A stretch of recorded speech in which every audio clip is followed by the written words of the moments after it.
মেশোর এই অবস্থায় কোনোভাবেই কোনো দোকানে গিয়ে মেশোকে কাজ করতে দেওয়া যাবে না। যা করার আমাকে করতে হবে। মেশোর আমি কিচ্ছু হতে দেব না, কিচ্ছু না। ওরাই তো আমার সব।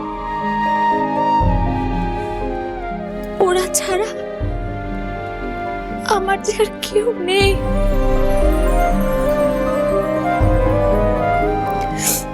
তোমরা চলে যাওয়ার পর শুধু ওদের মুখের দিকে তাকিয়েই আমি বেঁচে রয়েছি। মাসি মেশোর কিছু হয়ে গেলে আমি বাঁচবো না।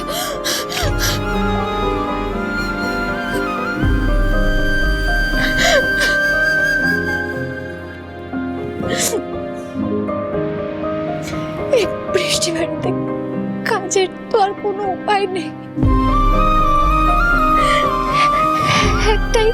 একটাই অফার পেলাম, সেটা হারিয়ে ফেললাম আমি।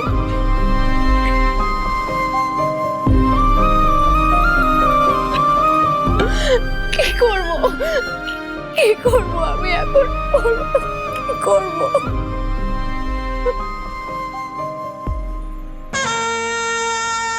क्या हुआ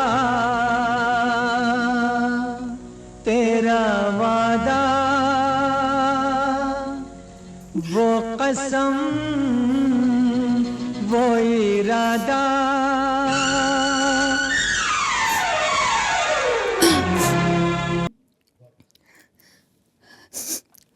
হ্যালো,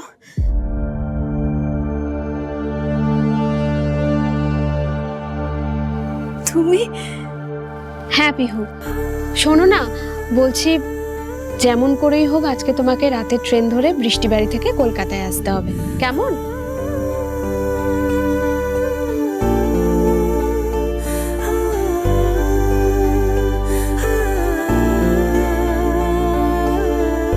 আমি জানতাম মা, বাবা, দিদি তোমরা সবসময় আমার পাশেই আছো।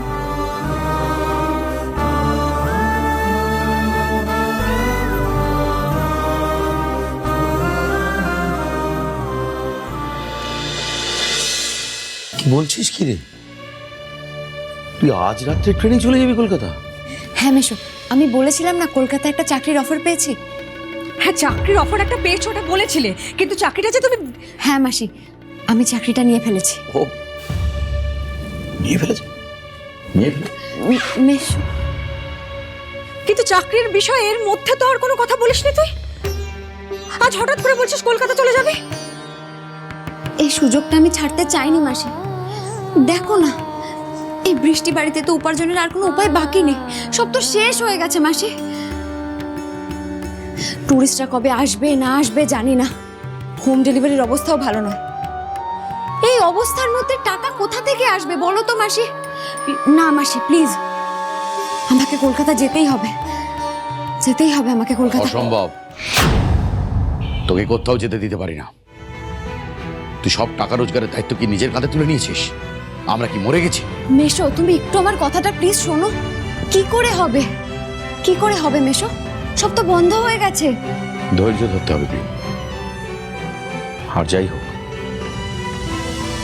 আমি তোমাকে কোথাও যেতে দিতে পারবো না। যা করতে হয় আমিই করবো। মেশো, তুমি এরম জেদ প্লিজ করো না মেশো। তুমি একার কত করবে বলো তো? সেই ছোট্টবেলা থেকে তুমি আর মাসি মিলে আমাকে তো এত আগলে রেখেছো। এইবার একটু আমাকে তোমাদের দায়িত্বটা নিতে দাও প্লিজ। আর এটা তো শুধু রোজগারের জন্য নয়, তোমরা তো জানো সেই ছোট্টবেলা থেকে আমি নতুন নতুন জায়গায় ঘুরতে, সেখানে থাকতে কত ভালোবাসি। আর এটা তো সত্যি কথা মেশো, এই বৃষ্টি বাড়িতে ভালো কিছু আর বাকি নেই। এই দুরবস্থার মধ্যে এত ভালো একটা চাকরি আমি কি করে ছেড়ে দিই বলো মেশো? কিন্তু বিহু, আর কোনো কিন্তু নয় মাসি।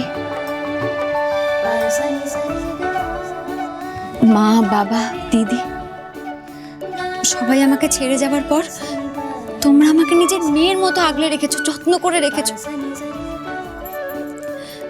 এবার আমাকে এই পরিবারের দায়িত্বটা নিতেই হবে মাসি, প্লিজ। তুই আমাদের ভালো থাকার দায়িত্ব নিয়েছিস, তোর ভালো থাকার কি হবে সেটা নিয়ে তো আমাদের ভাবতে হবে না। তুই কিন্তু আমার মেয়ের মতো নস, তুই আমার মেয়ে, তাই আমি তোকে যেতে দিতে পারি না। আর যা হওয়ার সব এখানেই হবে, এখানে থেকেই হবে। জয় মা, সবই তোমার ইচ্ছে। ওকে আর বাধা দিস না। যে মেয়ের পায়ের তলায় সর্ষে, তাকে আটকানো আমাদের কারো সাধ্য নেই রে। ওকে যেতে দে, যেতে দে। কে বলতে পারে এখানে বসে যে জিনিসের জন্য ও আক্ষেপ করছে, অত মানুষের ভিড়ে সেই অমূল্য জিনিসও খুঁজে পেয়ে গেল।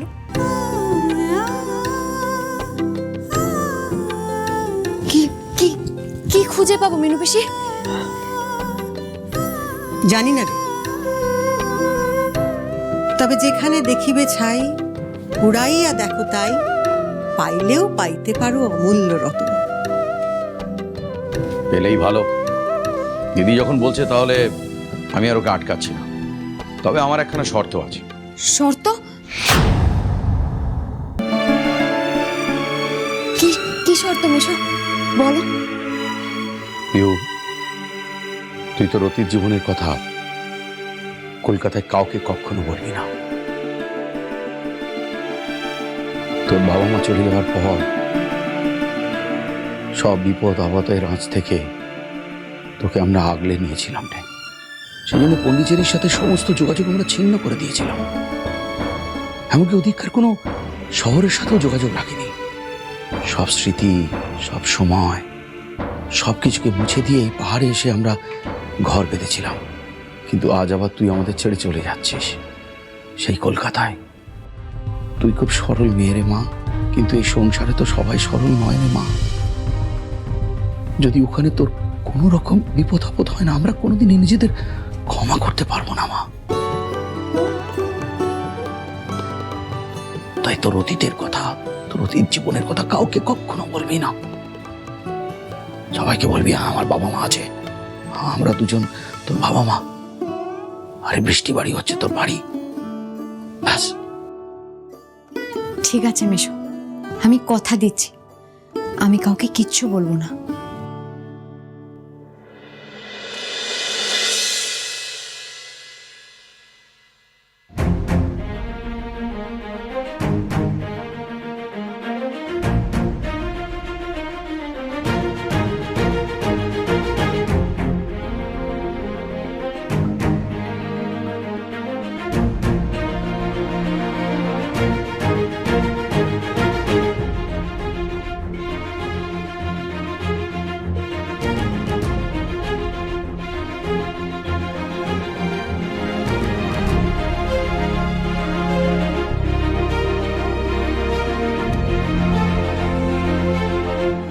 এই যে মিস্টার বাদুর সেন, আর কত ঘুমোবেন? উঠুন উঠুন উঠুন বলছি।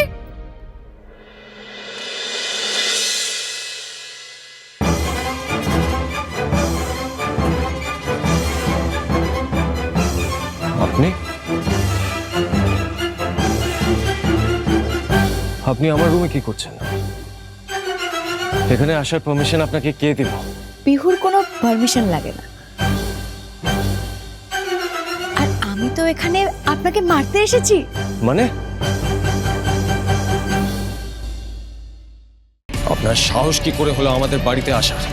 আমি ওকে ডেকেছি, আমার মনে হয় ও তোর পারফেক্ট অ্যাসিস্ট্যান্ট হতে পারবে। আরএস এন্টারপ্রাইজেসে কোনোদিন কোনো ফিমেল এমপ্লয়িকে হায়ার করা হয়নি আর হবেও না। আপনি আমার ইন্টারভিউটা তো প্লিজ নিন, দেখুন আমি পারি কিনা। Just shut up. আমাদের ফ্যামিলি ডিসকাশনের মধ্যে আপনি যদি ইন্টারফেয়ার করেন তাহলে আমার থেকে খারাপ আর কেউ হবে না মিস পিহু মিত্র।